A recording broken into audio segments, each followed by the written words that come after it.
అయితే మేము గుడికి పోతున్నాం. ఆడైతే మా డాడీ చూడండి ఆడుకుంటాం.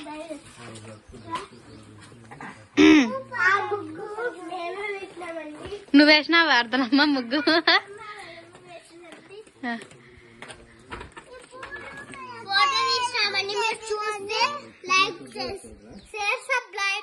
సబ్స్క్రైబ్.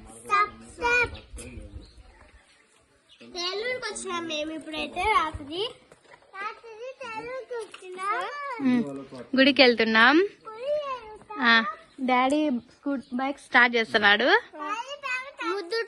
ముదురూరు నుంచి మళ్ళీ పులివెందుల బస్సు ఎక్కి మళ్ళీ వచ్చినామండి. మా డ్రెస్ బాగుంటే కామెంట్ చేసుకోండి. నా డ్రెస్ బాగుందా, శివి డ్రెస్ బాగుందా, ఎవరి డ్రెస్ బాగుందో కామెంట్ సెక్షన్ లో